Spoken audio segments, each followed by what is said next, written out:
Hi all, Hippa here.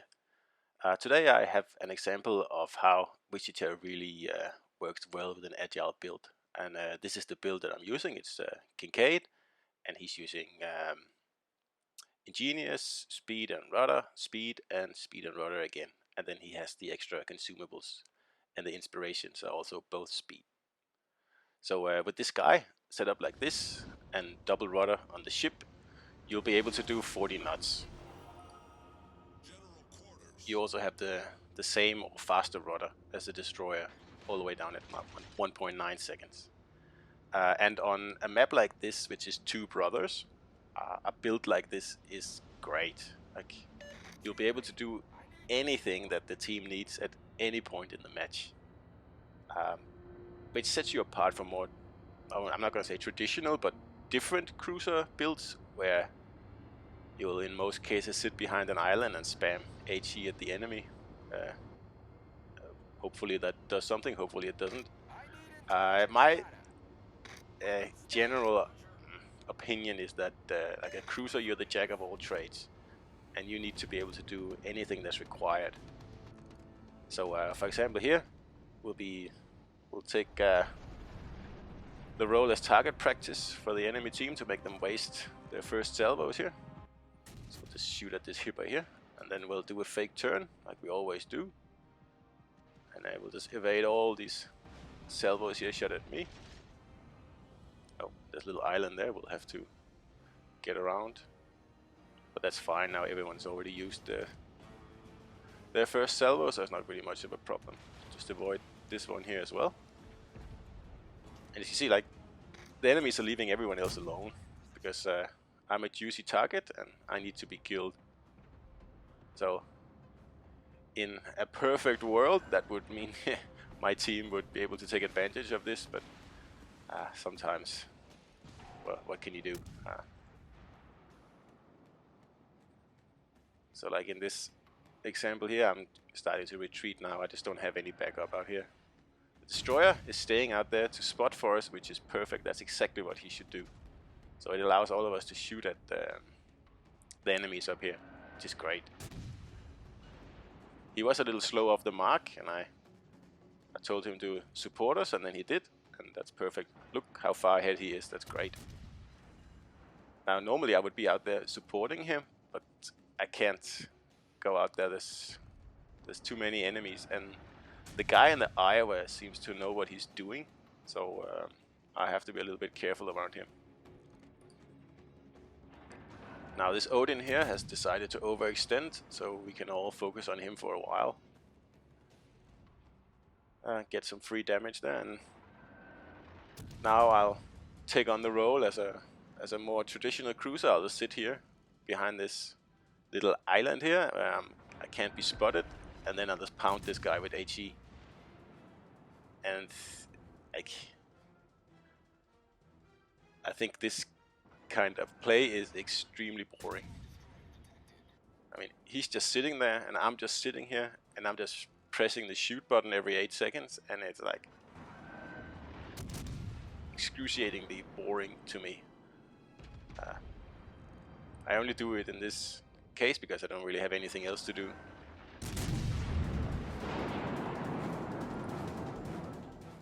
Now another thing that I'm keeping in mind is that a ship was spotted starting to go down the channel in the middle.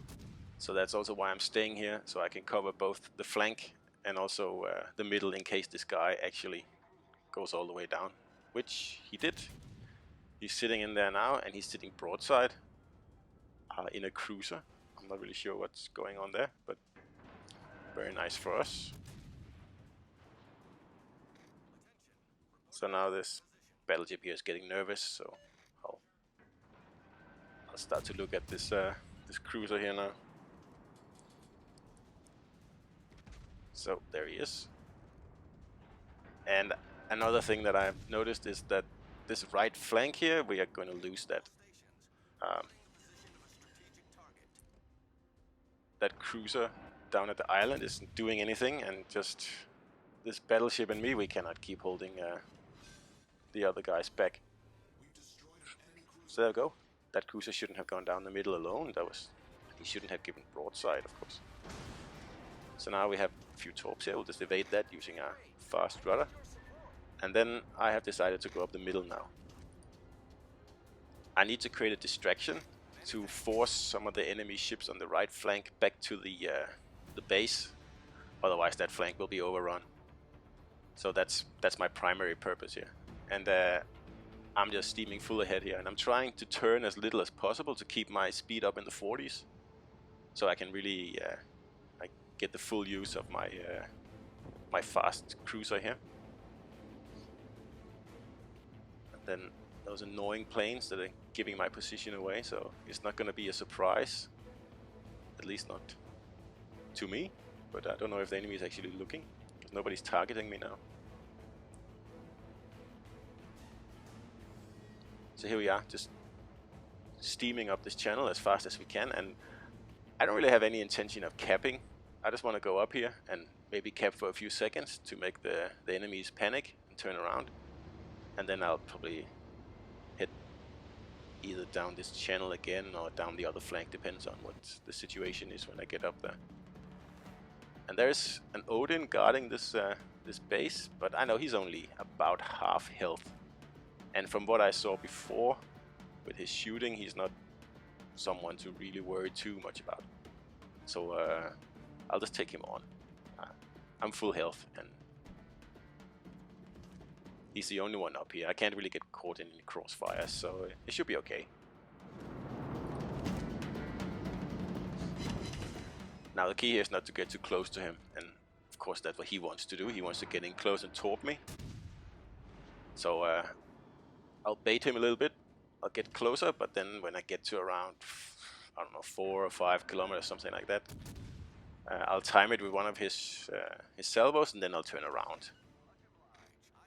That way, I hopefully got him chipped down so much in health that he won't be able to pursue me. So there's the shot I've been waiting for, and I'll turn around now, and of course shoot at him at the same time. Like, he cannot shoot torps at me now, I'm too far away. I'll be way too easy to avoid them.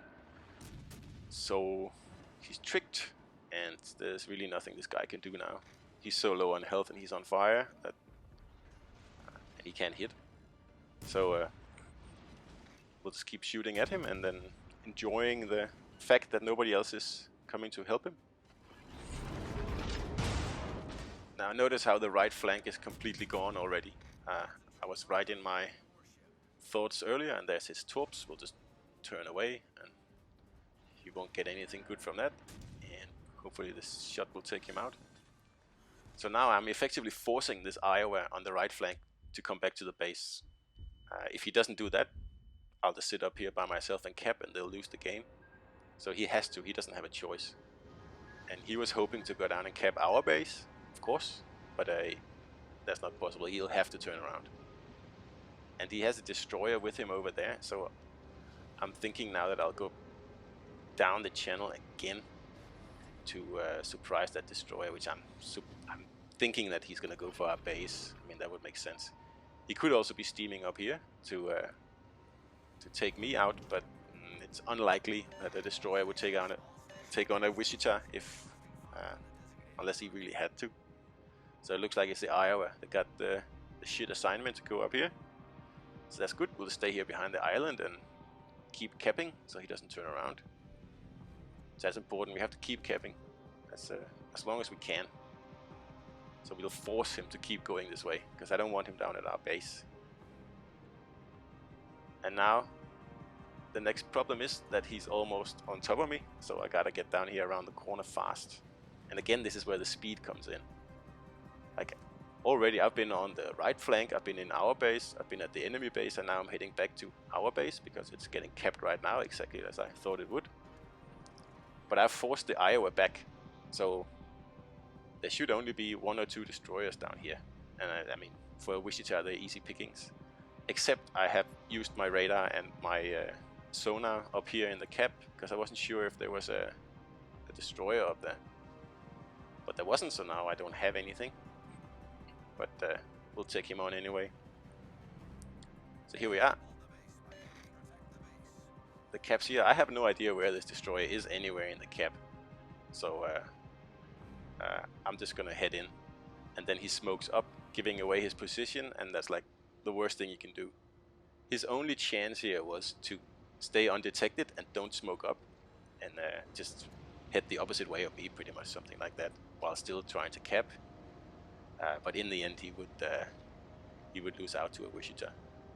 I don't have a radar, so that's my main problem now. So my only option is to get within 2 kilometers of this guy into the range of guaranteed acquisition, so I can see him and kill him.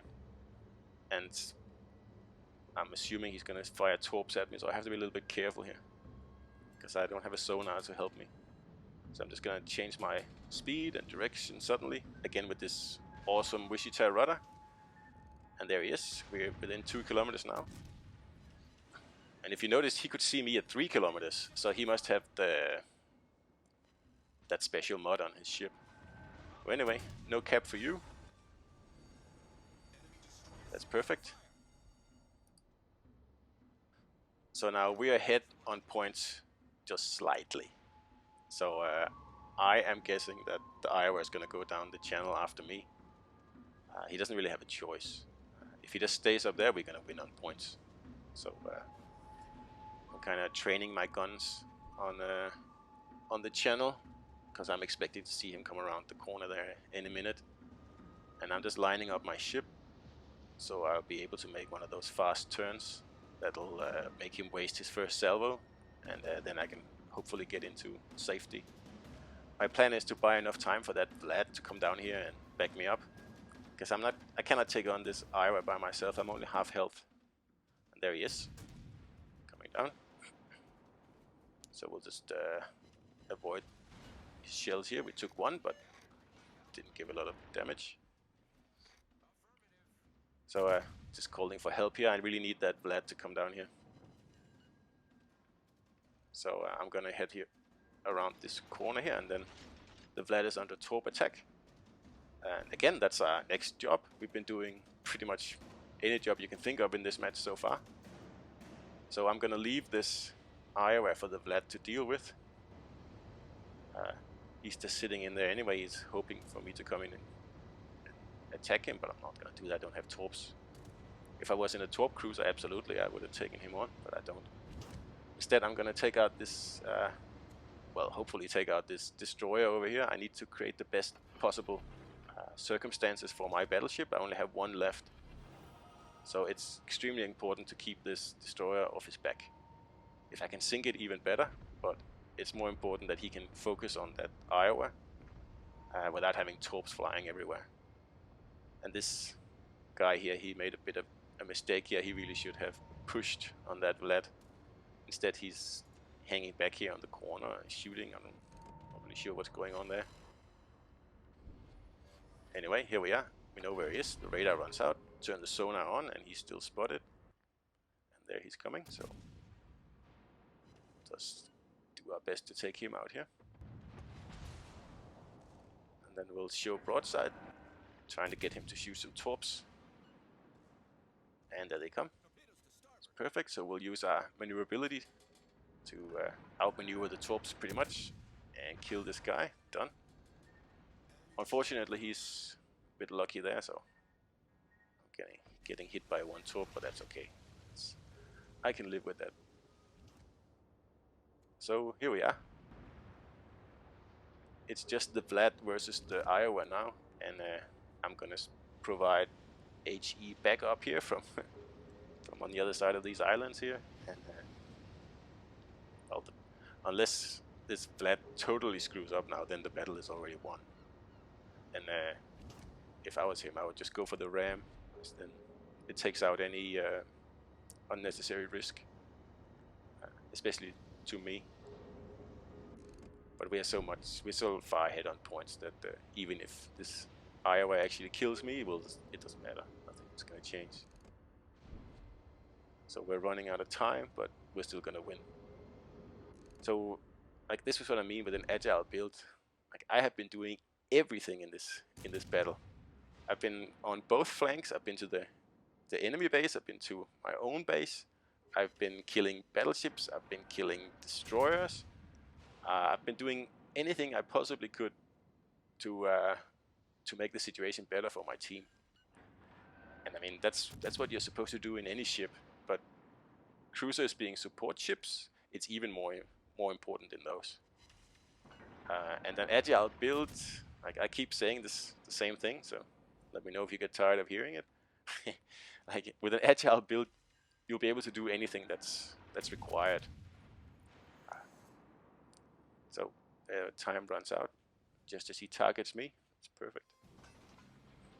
So we didn't get like massive, crazy amounts of damage or anything like that, but we still got like 113, which is fine, and 4 kills and decent XP. I thought actually I deserved more than that, and actually I think I deserved a Kraken as well, but I didn't get one. But fine, so be it. But like I see, all I did here in this game was to set up the best possible conditions for my team. I mean, I tanked, I spotted, I attacked, I defended, and I radared, and there's really nothing I didn't do. And in my opinion, this is what cruisers should do. And the only cruisers that have any business beyond 15 kilometers away from the fight and away from the action, they are the Russians, the Kutuzov and the Chapayev, and Cleveland. That's it. Any other cruiser should be played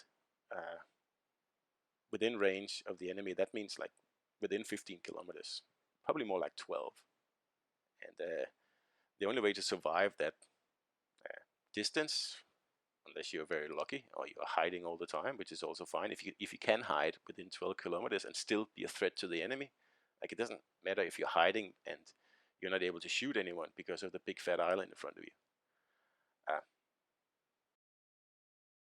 So for me to survive at least, I use an agile build.